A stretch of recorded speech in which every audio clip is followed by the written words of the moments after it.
Olá, grandes seres humanos de luz, maravilhosos, cheios de paz, sabedoria, tranquilidade, harmonia. Que bom estar sempre com vocês, buscando trazer sempre um pouco mais de reflexões, informações, e conhecimento para que a gente possa estar melhorando cada vez mais a nossa vida de relacionamento, nossa vida com a sociedade, com a humanidade, porque nós estamos num processo, muito forte de evolução, de transformação do ser humano. Então, ele precisa estar sempre cada vez mais se desenvolvendo, evoluindo com firmeza. Então, hoje nós vamos falar nesse vídeo sobre um pouco a história da instituição chamada casamento.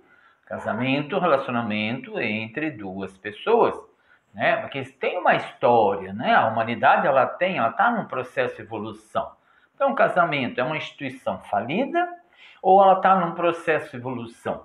Mas para entender, a gente precisa entender um pouco essa história, para a gente poder também ter elementos de reflexões, para que a gente não possa, possa estar assim decidindo e melhorando cada vez mais a partir de reflexões muito mais claras, de cada um racionalizar aquele que está vivendo o processo de casamento. Como que você vive? O que você compreende? Como que você entende essa questão casamento? Relacionamento, que tínhamos numa tradição muito antiga, homem e mulher, e hoje a gente vê outras formatações, conotações de casamento, relacionamento. Então, assim, eu sou Luiz Renato Tessaro, filósofo, teólogo, parapsicólogo clínico do Sistema Grisa, e trazendo sempre essas informações. Então, se a gente for pegar a história, ver que é importante, gente, como a gente sabe que o subconsciente ele é programado, através das N gerações que a gente tem anteriores a nós, eu já citei até em outro vídeo, Ben Johnson, pesquisador americano, ele fala que a gente pode receber influências de até 500 gerações anteriores a nós. Então, aquilo que a gente está vivendo hoje, em pleno século XXI, ele tem influência de muitas histórias. Então, é um processo de evolução. E isso vem passando de pai, de mãe, avô, avó, bisavô, bisavó. Então, se a gente olhar na Grécia Antiga, Egito Antigo, Roma Antiga, que nós estamos no Ocidente, eles trazem formações e informações de histórias de casamento que tinha aquele padrão X de formatação, de casamento entre parentes, mesmo sangue, para preservar o sangue, podia casar, não misturava o sangue, e todos baseados no quê? Na lei natural, sobrevivência do indivíduo, que é a proteção e cair e matar a fome, principalmente. Então, por isso que a gente vê que na Europa os casamentos sempre tem uma mais força da questão da primavera. Por quê? Porque se a sobrevivência é um desafio, então a primavera, onde você está ali, saiu do inverno, colhendo os frutos, onde você vai passar um verão plantando e onde você vai ter daí depois o outono e o inverno com alimentos que vão garantir a sobrevivência daquelas pessoas, daquele casal. E também garantir a sobrevivência da espécie, que era a procriação, gerar filhos e o casal criar. Só que assim, a gente precisa entender que a instituição, o casamento, ela tem influências muito fortes, muito detalhadas e muito com crenças fortes, inclusive com a influência muito forte do cristianismo e principalmente da Igreja Católica há muito tempo.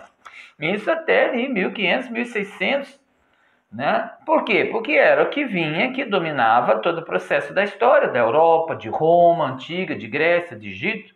Sendo que se a gente for analisar a instituição casamento pelo foco viés dos índios, dos negros, não tem ameaça à sobrevivência, a estrutura é totalmente diferente. Mas como nós estamos no Ocidente e temos uma influência muito forte, então vamos me ater nesse vídeo hoje, depois no outro vídeo a gente pode falar sobre o casamento na visão das tribos, dos índios, dos negros, dos ameríndios, das astecas, dos maias. Mas o que acontece? Nós temos na Europa um inverno rigoroso, que aqui é o nosso inverno, que nós estamos vivendo, estou gravando no inverno, nem inverno, nós estamos ainda no outono aqui, onde estou em Barra Mansa, Rio de Janeiro. Mas um friozinho chega e a ameaça à sobrevivência não é tão forte quanto era na Europa, porque é neve, frio, camadas de neve, então não tem comida. Por isso que tem que trabalhar, sobreviver, sustentar filhos. E a sobrevivência era assim, Então, muitos casamentos, né, se a gente for ver na história, eram arrumados, como já falei, seja por famílias tradicionais que tinham dinheiro, arrumados, tinha a questão, né, de sair, né, fugir, e a gente vê até hoje, teve aquela história de pegar e fugir o homem e a mulher. Aí quando voltava já era obrigado a casar. Só que em muitas situações, mulheres eram sequestradas e até estupradas, e depois eram obrigadas a casar. Aqui mesmo, né? Eu estou em Barra Mansa, Rio de Janeiro, Minas Gerais, e já tive pessoas, já atendi, já convivi, a tradição muito forte mineira, onde o rapaz e a menina fogem, vão, e aí quando voltam são obrigados a casar. Porque fogem para fazer o quê? Fazer as coisas gostosas, que é o relacionamento sexual, e uma forma de driblar a lei, é uma tradição que se instalou. Só que dribla, mas depois tem que obrigado a entrar dentro da lei. Você é obrigado a casar dentro da visão religiosa católica. Não era só questão civil. Civil foi entrar depois. Né? Então temos essas formas de casamento. Né? Em 1534, né? Aí começou a haver essa mudança, né? Da visão do casamento. Né? E onde foi ter também, né, a influência de um rei, Henrique VIII, que é o fundador, né, da igreja anglicana, que ele queria separar da mulher, separou e casou. Ele acabou com a instituição de casamento que era eternamente. Então ali já começa a haver mudança, mas é 1534, gente, e tem influência até hoje. 1676, já vi, estou lendo aqui, porque são das vezes que a gente não grava, né? A questão da indissolubilidade do casamento, ela vai começar a questionar e rompida. 1600, gente. Só 1800 que ele começa a ter esse efeito de forma civil. Né? 1836. Então, né, aí que pode sim aquela questão da dissolução do casamento, do divórcio. Então, assim, era muito. E o homem podia dissolver o casamento. Se ele, por exemplo, a mulher não cumprisse a tarefa dela, não pudesse dar filho, ou se ele, né, não conseguisse ter a relação sexual que ele queria, ele podia pedir anulação do casamento. Mas a mulher não, porque o direito era do homem, nunca da mulher. Então, assim, você vê que a história ela é muito forte, machista, ocidental. Então, a gente tem essas influências. E como a gente vê hoje, né, nos nossos momentos, nesse momento a gente vive em pleno século XXI, a questão da cobrança que tem sobre a mulher. Filha, olha, nossa idade, você está com 30 e pouco, você não vai casar? Nossa, você está solteirona? Você não vai dar filho? Aquela cobrança, muita mulher fica revoltada, tem muitas mulheres revoltadas, que acabam casando para satisfazer a vontade da família, da sociedade, que acham que vão ficar solteironas, porque ainda tem influência dessa história. Mas como já tem história, a gente vai ver em outro vídeo, de mulheres que já estão muito mais rompendo essas barreiras. Mas há uma influência muito grande. Então, a instituição casamento, ela vem com conotação muito forte, influência religiosa, nossa ocidental, cristã, católica, né? E muito machista. Então, por isso que é um desafio hoje a gente viver. Então, será que o casamento é uma instituição falida ou ela está no processo de evolução? Ela está no processo de evolução. Só que a gente daí entra nos modismos, lá no passado, aquela situação, minha filha casou, algema, até que a morte separe. Os casamentos eram assim. E não pode se separar, a mulher era apedrejada, considerada adulta, né? As amigas afastavam. Né? E aí ela era obrigada a ficar, né, no casamento sendo torturada até que a morte separe, porque ela não podia separar pela visão religiosa. Mulheres que, né, casavam e tinham que, né, na lua de mel, apresentar o lençolzinho na janela, sangrando, para dizer que ela, né, realmente perdeu a virgindade e era virgem, porque se ela não fosse virgem, devolvia para os pais. Está aqui, sua filha não é mais virgem. E infelizmente a sociedade teve, e isso é só ver, eu atendo muita gente com muita revolta, gente. Mas nunca poder falar para ninguém, fala para a gente que é profissional, que desabafa coisas que estão de décadas, séculos ali na mente da pessoa, ela nunca pôs para fora, porque ia falar com quem, gente? Era uma vergonha. Casais que a gente vê até hoje, por histórias dessas que a gente vê, histórias, tem casal que está lá casado mais de 10 anos e não teve relação sexual, até hoje a mulher não perdeu a virgindade, com problemas sérios. Já atendi gente que ficou mais de 6 anos casada sem ter relação sexual. Meus pais mesmo tiveram dificuldades, levaram quase 6 meses para ter a primeira relação sexual no casamento. Porque tinha que haver a consumação, mas não tinha informação e tinham muitas crenças, muitos limites. E muitas vezes, como já falei, a nossa influência da gestação leva a ter bloqueios também na questão da sexualidade quando casa. que sai lá da festa, da igreja, vai para a lua de mel e não consegue executar ali. As esterilidades, as questões de dificuldades, muitas mulheres passaram a vida inteira casadas sendo estupradas pelo próprio marido. Porque ela não queria fazer sexo, mas era obrigada. Então, o casamento ele tem várias nuances. E a principal era a sobrevivência. Porque nessa, gente, vamos lembrar, a história, ela tem um texto e contexto. O que era a história? Você pega aí, 2 séculos, 3 séculos atrás, não existiam as cidades empilhadas de gente como nós temos hoje. As grandes megalópolis. Haviam sociedades onde estavam lá no seu cantinho, estavam lá na roça, estavam lá, então era muito diferente, era sobrevivência, era aquilo ali, era ter uma companhia, não ficar sozinho, é ter alguém, que ninguém nasceu pela lei de sobrevivência do ser único, ninguém nasceu do indivíduo para viver sozinho. Como espécie, nascemos para viver, mas como viver esse casamento? Então a gente precisa aprender também a entender isso.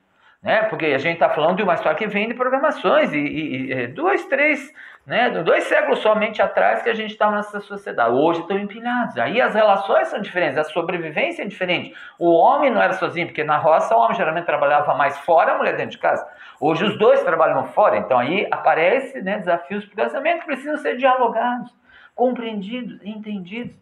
Só que a gente vem com programações muito fortes dos pais e avós e acaba interferindo se a gente não buscar o quê? Diálogo. Então o casamento ele tem jeito sim, mas precisa o quê? Diálogo. Né? Precisa entendimento, entender essa parte, superação dessas visões, né, antepassadas e às vezes muito retrógradas. A superação desses desafios da falta de diálogo, entendimento da personalidade como nós trabalhamos. Por exemplo, eu, homem esperado de menina, casei com uma mulher esperada de homem, que ficava cobrando, Renato, cadê o dinheiro? E eu cobrava ela ter carinho e amor, porque aí inverte os papéis. E aí dava conflito, como deu, a gente separou, né? Também por N situações. Né? Mas depois voltamos a fazer a nossa terapia, conhecemos a parapsicologia e fomos mudando a vida.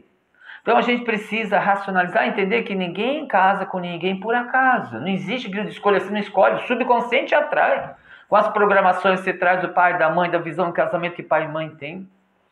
Né? Então a gente precisa entender, sair dessas programações, das rejeições de gestação, né? Aquela situação de programação de gestação, porque a imagem de casamento principal que a gente vai ter na nossa mente, homens e mulheres, ou, né, hoje os casais homossexuais, mulher, mulher, homem, homem, são a partir daquilo que a gente viveu dentro do ventre.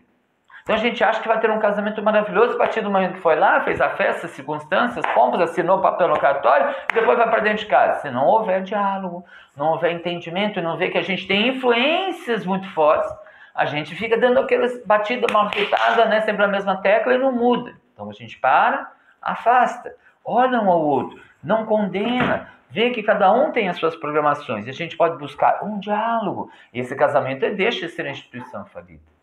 E passa a estar ali numa instituição melhor, usando a emoção e a razão, o equilíbrio entre os dois. Por isso muitas religiões têm a questão dos encontros de noivos, de casamentos, de cursilhos, para ajudar, mas só que às vezes ajuda ali naquele momento, chora, faz aquela emoção, mas chega no dia a dia, a realidade é outra pauleira, é outra sobrevivência, não sei o que, você não fez isso, não fez aquilo, a cobrança, só que a mente continua funcionando. E a gente lembrar que a nossa comunicação mental é muito forte, principalmente homens e mulheres. Então a gente precisa aprender a entender essa história, entender o texto contexto, conversar um pouco, entender como foi a história do seu pai, sua mãe, avô, avó, bisavô, bisavó, e a gente vê o que pode fazer melhor daqui para frente. Então, e tem jeito sim, desde que eu saia daquela coisa, não, tem que separar, quero ser livre, não sei o quê, a gente vai para os modismos. A gente acha que casamento é uma instituição que prende. Não, já foi muito. Mas se a gente racionalizar, vai ver que não é uma oportunidade de crescimento, de diálogo, de evolução profissional, financeira, afetiva, relacional, de viver um conjunto de emoções, relações e de gerar os filhos e criar os filhos numa sociedade que a gente vive ainda hoje e que precisa de sobrevivência, mas que infelizmente por não entender nossas dimensões de casamento, aqui que a gente vê filhos perdidos, abandonados nas drogas, nos vícios, porque não tem pais que se entendem. Isso gera frustração. Então a gente tem que parar e analisar, peraí, seres humanos, vamos fazer a nossa parte, nós somos humanos, nós temos uma mente e precisamos racionalizar. Então comece a buscar, vai pesquisar, vai entender, vai buscar ajuda à tua disposição, busca, né, terapeutas, parapsicólogos, a gente vai ajudar você a entender, fazer uma situação melhor para você, entender a sua mudança do outro e a gente constrói uma vida melhor. E que vai se evoluindo diante da humanidade, ok? Obrigado. Paz, luz, harmonia. Se gostou, dá um ok aí no vídeo, dá o seu like aí no canal do YouTube, para a gente estar crescendo. Estamos quase 575 inscritos no canal. No Instagram também já estamos chegando a quase 1000, então me segue lá no Instagram, já quase, até final do mês estamos lá com 1000 inscritos, né, seguidores no meu Instagram. Sempre tem um post, tem um vídeo, tem uma história, tem mensagem também para você. Então a gente está fazendo para estar sempre de bem com a vida, né? Evoluindo cada vez mais. E se acha que esse conteúdo é ótimo, vai ajudar outras pessoas, compartilha também meu vídeo. Porque a gente vai passando informação, semeando coisas boas para melhorar a nossa situação. Senão a gente gera tantos atritos e sofrimentos que a gente aqui atende muito de problemas de familiares, de homens, de mulheres, conflitos. E que a gente tem, sim, solução. Desde que a gente afasta, sai do problema e vai achar a melhor solução. Ok? Obrigado, seres humanos de luz. Paz, harmonia, tranquilidade, sabedoria, sempre de bem com a vida. Maravilhosos, seres humanos de luz.